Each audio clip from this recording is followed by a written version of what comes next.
नमस्कार मित्रांनो, कमळी या मालिकेच्या आजच्या भागामध्ये अगदी मनपूर्वक मी तुमचं स्वागत करते। आजच्या भागामध्ये आता शंभूची ती परिस्थिती बघून मात्र कमळी आणि निंगी जेव्हा घरी येतात, कमळीला मात्र चैन देत नाही। सारखं मात्र आता शंभूची आठवण येते। शंभूवर आज काय परिस्थिती आलेली आहे हे सर्व काही आता कमळीला आठवत असते। तेवढ्यात निंगी म्हणते की अगं कमळी, तू जेवण तरी कर, सारखं तू विचारत आहे। त्या रागिनी काकी, कामिनी आजी ह्या कशा बायका आहेत हे तुला माहिती आहे आणि तू त्यांचा विचार करतेस का? तेव्हा आता कमळी म्हणते की अगं हे बघ निंगे, अगं रागिनी काकी ह्या मला बोलल्या म्हणून मला त्याचं वाईट नाही वाटले। खरं तर माझ्या डोक्यामध्ये हा प्रश्न चालू आहे की अगं माझ्यासारखे कपडे घालून मात्र घरामध्ये रागिनी काकींच्या गळ्यातून हार कोणी चोरला असेल। मी आता नाराज होते आणि तेवढ्यात अन्नपूर्णा आजी येते। अन्नपूर्णा आजी म्हणते की कमळी, अगं काय काय झालं नाराज होण्यासाठी?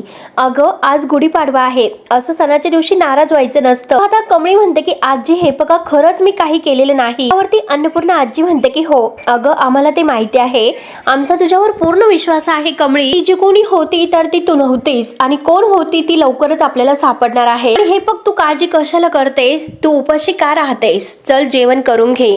निंगीने जेवणाचं ताट आता कमळीसाठी आणलेलं आहे। अन्नपूर्णा आजी स्वतः तिला जेवायला सांगते, आपल्या हाताने कमळीला घास भरवते। आणि हे बघ कमळी, माझी नक्की खात्री आहे की हे नवीन वर्ष तुझ्यासाठी खूप चांगलं जाणार आहे। तर हे बघ, इतकी खंबीर माझी कमळी आहे, अशी हातात झालेली नाही चालणार। आणि तेवढ्यात अनिका सुद्धा आता जेवणाचं ताट घेऊन येते। अन्नपूर्णा आजीला म्हणते की बरं झालं तू कमळीला खाऊ घातलंस, मला सुद्धा तिची काळजी होती की ती जेवली की नाही, म्हणून तिच्यासाठी मी ताट घेऊन आले। आणि हे बघ कमळी, अगं तू त्या मॉमच्या बोलण्याचा इतका विचार करू नकोस, तू इतकं वाईट वाटून घेऊ नको। ती अशी बाई आहेस ना, अगं ती स्वतःच तुझे कपडे घालून स्वतःचा हार स्वतः चोरू शकते। अनिका जोरजोराने हसत असते। त्यानंतर अनिका म्हणते की हे बघ कमळी, आई सगळं सोडून दे आणि तुझ्या लक्षात असेल की परवा इंग्लिशचं स्पीच हे कॉम्पिटिशन आहे, त्यासाठी तुला मात्र खूप प्रॅक्टिस करावी लागणार आहे। तुझी ओपनिंग मी आहे। हे बघ कमळी, तुला जर हरायचं नसेल तर मात्र तू प्रॅक्टिस कर, जास्तीत जास्त प्रॅक्टिस कर। आता अन्नपूर्णा आजी खुश होत म्हणते की अगं हे बघा मुलींनो, दोघीपैकी कोणीही जरी जिंकलं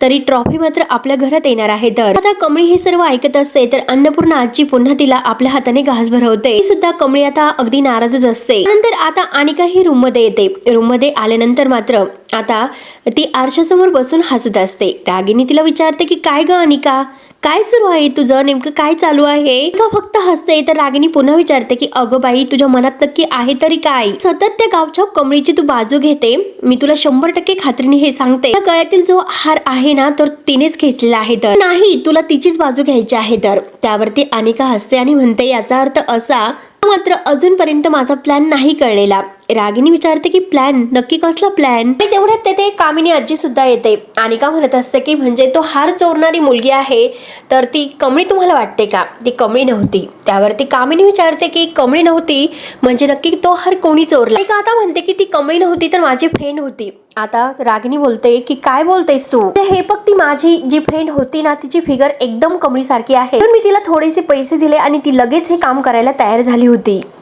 मात्र तिच्या त्या मैत्रिणीला मिहिकाला तेथे बोलावते आणि रागिनी आणि कामिनीला दाखवते की ही मिहिका, कसं वाटलं तिला भेटून आणि वाटते की नाही एकदम कमळी। तेव्हा मात्र हे ऐकून आता रागिनी आणि अनिका कामिनी खुश होतात। कामिनी म्हणते की अच्छा, म्हणजे अनिका तू तर खूपच हुशार निघालीस ग, जास्त हुशार झाली सुद्धा। आता कुठे तू माझी नाच शोधतेस? ही तर फक्त सुरुवात आहे, उद्या कॉलेजमध्ये मात्र फक्त तमाशा होणार आहे, तमाशा। नंतर आता इकडे शंभूचा जो काही सोशल मीडियावर फोटो व्हायरल केलेला आहे, अगदी ते काम करत असताना चप्पल शिवण्याचं, म्हणून आता कॉलेजमधील सगळे मुलं शंभूवर तो फोटो बघून खूपच हसतात। आता शंभूची रील त्यांनी बनवलेली आहे। शंभू बिचारा आता अगदी खाली मान घालत कॉलेजवर येतो तर शंभूकडे सगळेजण बघून हसतात। सगळेजण शंभूची अगदी उडवत आहे, त्याला अगदी नाव ठेवत आहे। सगळेजण जे विद्यार्थी आहे तर ते मात्र शंभूला आता ढकलून सुद्धा देतात, एकाच्या अंगावरून एकाच्या अंगावर त्याला लोटतात आणि जोराने त्याला आता खाली पाडतात आणि सगळेजण त्याच्यावर खूप हसत असतात। हे सगळेजण मात्र आता हे अनिकाचे फ्रेंड्स असतात आणि तेवढ्यात तेथे बंडू धावतच येतो। बंड्या मात्र ह्या जो काही घडलेला प्रकार घडत आहे तर तो पाहतो। शंभूला बघून तो शंभू असं म्हणतो आणि ह्या सगळ्यांना म्हणतो की हे बघा, अरे गप्प बसा, काय करतात तुम्ही?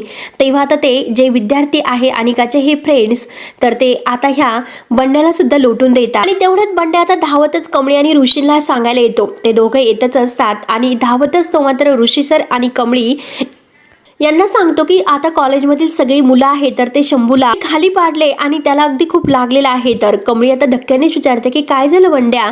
बंड्या म्हणतो की चला मी तुम्हाला दाखवतो. तेव्हा आता धावतच सगळेजण तिकडे येतात. तिला आणि ऋषीला बघून मात्र सगळे काही मुलं तिथून अगदी धावतच निघून जातात. कमळी म्हणते की काय चाललं.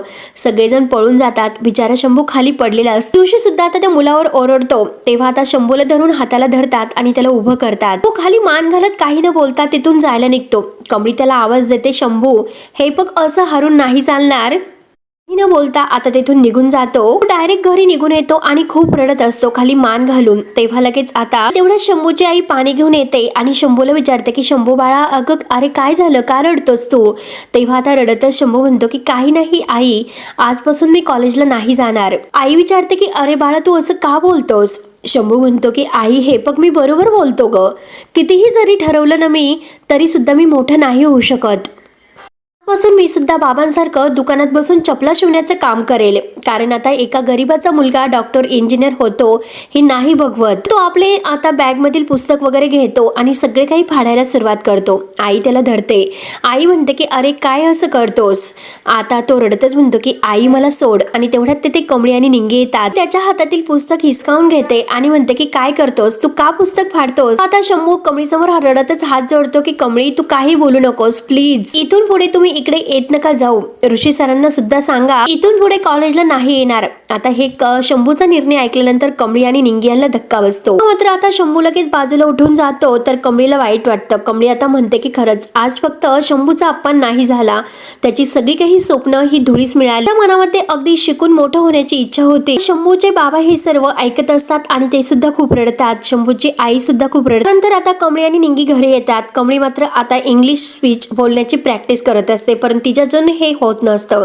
तिला सारखे काही ना काही टेन्शन विचार मनामध्ये येत आहेत.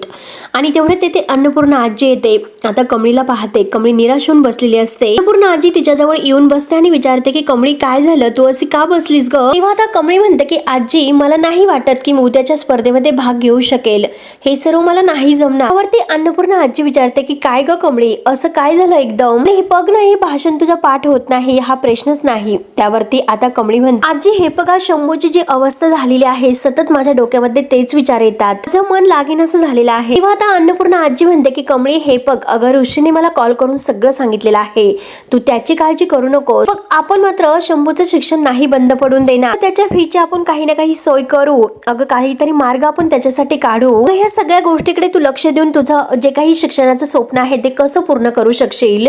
मग अशामुळे मात्र इतकं डिस्टर्ब व्हायचं नसतं. आणि हे बघ काही झालं तरी उद्याच्या ह्या स्पर्धेमध्ये तू भाग घेणार म्हणजे घेणारच. आता हे सर्व ऐकून कमळी म्हणते की आजी हे बघा तुझा जे चेहरा आहे तर तो किती काही केलं तर माझ्या डोळ्यासमोरच जाईना. तुम्हीच सांगा की मी काय करू. हे बघ ठीक आहे आपण एक काम करू, आता मात्र उद्या स्पर्धा झाल्या आपण शंभूच्या घरी जाऊया. हे बघ मी स्वतः त्याच्याशी बोलेल, त्याच्या शिक्षणाची सगळी व्यवस्था मी करेल, तर झालं ना असे अन्नपूर्णा आजी तिला आश्वासन देते. त्यावरती कमळी म्हणते की बरं ठीक आहे. अन्नपूर्णा आजी म्हणते की हे बघ हा सगळा विचार आता बाजूला ठेव आणि स्पर्धेची लवकरात लवकर चांगली तयारी कर. आता कमळी आता अन्नपूर्णा आजीला थँक्यू बोलते. तर अन्नपूर्णा आजी तिला जवळ घेते आणि तिचा गोड पापा घेऊन म्हणते की काय थँक्यू कमळी. त्यानंतर आता इकडे प्राजू ही शंभूच्या घरी येते आणि शंभू आता बाहेर येतो. शंभूला आवाज दिल्यानंतर आणि तो प्राजूला विचारतो की तू इकडे. आता प्राजू म्हणते की हो हे बघ मला माहिती आहे ती कालची मुलं तुझ्यासोबत खूप वाईट वागली, परंतु आता ऋषी दादांनी त्यांची कंप्लेंट केलेली आहे. हे बघ तू कॉलेज सोडण्याचा मात्र निर्णय घेऊ नकोस, तुला फी भरायची आहे. आता प्राजक्त त्याला काही पैसे देत असते, हे पैसे घे आणि तू फी भरून टाक असं म्हणते. आणि तेवढ्यात मात्र आता ह्या अनिकाच्या जे काही ह्या मैत्रिणी आहेत दोन सिम्स आणि विम्स त्या मात्र हे सर्व पाहतात. मात्र आता ही सिम्स म्हणते की अगं ही प्राजू त्या शंभू बरोबर काय करते, म्हणून ते आता त्या दोघांवर बघून खूप हसतात. शंभू म्हणत असतो की अगं नको प्राजू मला हे दान नकोय. तेव्हा आता प्राजू म्हणते की तू वेडा आहेस का, मी दान म्हणून नाही देत, अरे मी तुझी फ्रेंड आहे, अरे फ्रेंड्स म्हणून मी तुझी हेल्प कर. हवं तर मात्र जेव्हा तुझ्याकडे पैसे येतील तेव्हा हे पैसे तू रिटर्न कर, परंतु आता प्लीज तू शिक्षण सोडू नको, कॉलेज कंटिन्यू कर. तेव्हा आता ह्या दोघी अनिकाच्या मैत्रिणी आहे ना तर त्या खूप हसत असतात. मात्र त्या दोघींकडे पाहतो तेव्हा आता प्राजू सुद्धा बघते आणि आता त्या दोघी एकमेकींना म्हणतात की चल आपण अनिकाला सांगूयात. तेव्हा आता त्या दोघी तेथून निघून जातात. आता प्राजू आता तेथेच असते तर शंभू म्हणतो की की प्राजू तू जा आता इथून, तुझं इकडे येणं बरं नाही दिसत, परत मात्र तू कधी इकडे येऊ नकोस. तेव्हा आता प्राजक्ता ते पैसे तशीच हातात घेऊन उभी राहते. शंभू आत जातो. प्राजक्ताला मात्र ह्या आता अनिकाच्या मैत्रिणी आहे ना त्या दोघींचा खूप राग येतो. त्यानंतर आता इकडे अनिका मात्र आता आपल्या रूम मध्ये आहेत आणि तिची इंग्लिश बोलण्याची जी प्रॅक्टिस आहे तर ती आता चालू असते. रागिनी आणि कामिनी ऐकत आहेत. रागिनी तिचा व्हिडिओ काढत आहे. आता मात्र अनिका फास्ट एकदम इंग्लिश स्पीच बोलत आहे. तर अनिकाचं बोलून झाल्यानंतर आता हे दोघी खूप छान टाळ्या वाजवतात आणि अनिकाला मस्त मस्त म्हणून तिचं कौतुक करतात. रागिनी खुश होत म्हणते की अनिका किती काही झालं तर हे कॉम्पिटिशन तू जिंकणार आणि ट्रॉफी सुद्धा तुलाच मिळणार. कमळीला मात्र तुझ्यासारखं इंग्लिश नाही बोलता येत. आता कामिनी तोऱ्यात म्हणते की ती उगाच माझ्या नातीची बरोबरी करायला निघाली, तिला हे सर्व नाही जमणार आणि बघ उद्या कॉलेजमध्ये तिचा कसा अपमान होईल. म्हणून म्हणते की हो मी सगळी तयारी केलेली आहे कारण उद्या सगळे लोक बघायला येणार आहे. असं आहे की जसे इंडिया पाकिस्तान ही मॅच आहे तर सगळ्यांना असं वाटणार आहे की उद्या कमळी जिंकणार आहे कारण मी व्हायरलच तसं केलेलं आहे. सगळ्यांना असं वाटतं की ती इंग्लिश मध्ये उद्या बोलेल आणि जिंकणार सुद्धा आहे. तर एका मात्र आता रागिनी जवळ येते आणि म्हणते की मॉम माझं तुझ्याकडे एक काम आहे, तू उद्या मीडियावाल्यांना सुद्धा तेथे बोलव. मात्र असं व्हायरल करायचं. कमळी मात्र उद्या त्या कॉम्पिटिशन स्पर्धेमध्ये इंग्लिश बोलणार आणि ती जिंकणार आहे. तर मी माझ्या अगदी सगळ्या फ्रेंड्सला सांगून ठेवलेलं आहे की सोशल मीडियावर सगळीकडे काही अगदी व्हायरल करा म्हणून. मात्र आता इतकी व्हायरल होणार आहे की जेव्हा ती उद्या स्टेजवर येईल इतके सगळे लोक मात्र तिला स्टेजवर आता दिसल्यानंतर मात्र तिचा सगळं काही कॉन्फिडन्स आहे तो पूर्णपणे आता हरून जाईल. सगळं काही गळून पडेल आणि तिचा जिंकण्याचा जो काही मोठा अगदी असा मोठा बॉम्ब फुटून जाणार आहे. तर हे सगळं बघण्यासाठी मात्र आपल्याला खूप मजा येणार आहे. तर आता हे ऐकून मात्र कामिनी खुश होत म्हणते की रागिनी अगं तुझी लेक आता मोठी झाली. बघता बघता ती इतकी मोठी झाली कळालंच नाही. प्लॅनिंग तर अगदी जबरदस्त केलेलं आहे तिने. म्हणून आता अनिकाचं फार आता कामिनी कौतुक करते. माझ्यापेक्षा एक पाऊल ती पुढेच असणार आहे. त्यावरती आता अनिका म्हणते की ग्रॅनी आजी तू लवकर बरी हो आणि उद्या माझं जी स्पर्धा आहे ती बघायला ये. तेव्हा आता कामिनी तिला म्हणते की जरा लांबच राहा कारण तुझा भरोसा नाही, जास्त असे चिटकायला येऊ नको. आता ही रागिनी मोठमोठ्याने हसत असते आणि कामिनी सुद्धा. त्यानंतर दुसऱ्या दिवशी सकाळी आता कमळी तयार होते. निंगी, बंड्या आणि कमळी आता आपल्या देवघरात तुळजाईचे दर्शन घेतात आणि जायला निघतात. तर अन्नपूर्णा आजी तिच्यासाठी दही आणि साखर घेऊन येतात. हे बघ आज तुझी स्पर्धा आहे, सगळं काही छान होईल, काही काळजी करू नको असं म्हणतात. हे बघ दही साखर देऊन आता माझी पूर्ण खात्री आहे की तुझं भाषण उत्तम होईल म्हणून. आता निंगी मात्र कमळीला ऑल द बेस्ट करते आणि अन्नपूर्णा आजीला म्हणते की आज आपली कमळी मात्र अगदी रोहित शर्मा सारखी अगदी सिक्सवर सिक्स मारणार आहे की नाही कमळी. तर अन्नपूर्णा आजी खुश होत म्हणते की हो का आणि आम्ही मात्र बघायला येणार आहोत. आता कमळी विचारते की आजी तुम्ही सुद्धा येणार आहात का. अन्नपूर्णा आजी म्हणते की हो. तर आता तेवढ्यात बंड्या म्हणतो की अगं कमळे सोशल मीडियावर अख्खी तू व्हायरल झालेली आहेत, सगळे लोक तुला बघायला येणार आहेत. कमळी बोलणार इंग्लिशमध्ये हीच कॉलेजमध्ये चर्चा सुरू आहे. तर सोशल मीडियावर आता ही कमळी अशी आलेली आहे की गावाकडून आलेली कमळी आज मात्र इंग्लिशचा अगदी स्विच मध्ये बोलून मात्र ही बक्षीस मिळवणार आहे. तर पोस्ट मी आता सोशल मीडियावर बघितलेले आहेत. वर आता निंगी सुद्धा म्हणते की हो कमळी अगं सोशल मीडियावर फक्त आणि फक्त तुझी चर्चा आहे.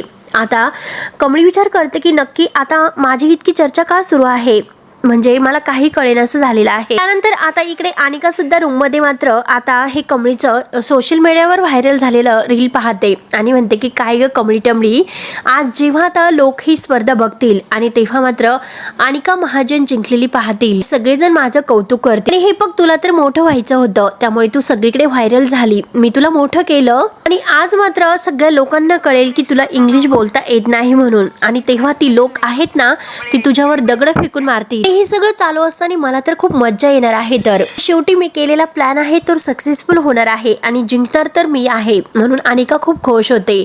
त्यानंतर आता इकडे बंड्या, निंगी आणि कमळी हे बाहेर येतात. कमळी आता म्हणत असते की अगं निंगी चल आपण शंभूला सुद्धा कॉलेजला घेऊन येऊ, आज माझी स्पर्धा आहे म्हटलं नक्की मला सपोर्ट करण्यासाठी येईल. निंगी म्हणते की हो चालेल आणि 4 लोकांमध्ये तो जर बसला तर त्याला सुद्धा बरं वाटेल. त्यावरती आता कमळी म्हणते की ठीक आहे बंड्या तू पुढे हो, आम्ही शंभूला घेऊन येतो. म्हणून त्या शंभूकडे येतात आणि शंभूला म्हणतात की चल आपण कॉलेजला जाऊया. शंभू माझ्या इंग्रजी भाषणाची स्पर्धा आहे, तुम्हाला सपोर्ट करायला नाही येणार का. आता शंभू म्हणतो की मला कुठेही नाही यायचं, तुम्ही जा. तर कमळी म्हणते की शंभू अरे असं का करतो, अरे अरे एवढं काही झालेलं नाही, तू कशाला टेन्शन घेतो, चल बरं. तेव्हा आता शंभू जोरात ओरडतो, मी तुमच्या पाया पडू का, मी तुम्हाला किती वेळेस सांगितलं की इकडे येऊ नका म्हणून, का बरं तुम्ही प्लीज. तेव्हा आता कमळी म्हणते की शंभू काय झालं, तुला खूळ लागले की काय, असं करून काय होणार आहे बरं, ते सगळे प्रश्न सुटणार आहेत का. तर शंभू आता कमळीवरच रागवतो, अगं तुला बोलायला काय जातं, कारण तू तर श्रीमंत झालेली आहे आणि तुझे सगळे काही प्रश्न सुटलेले आहेत. तर त्यामुळे तू जा कॉलेजमध्ये आणि भाषण दे, तू ट्रॉफी मिळव, कारण तुला सगळं काही येतं, मला मात्र काहीच येत नाही, मी आयुष्यामध्ये काहीच करू शकत नाही, मला काही येतच नाही, असे आता शंभू म्हणत असतो. कमळी आणि निंगी मात्र अगदी धक्क्याने शंभूकडे बघत असतात. मी हारलो असे बोलून शंभू रागाने आत जातो. कमळी निंगीला फारच वाईट वाटतं. मित्रांनो, हा भाग येथे संपतो. पुढे नक्की काय होणार आहे बघण्यासाठी आपल्या चॅनलला सबस्क्राईब करत राहा. धन्यवाद.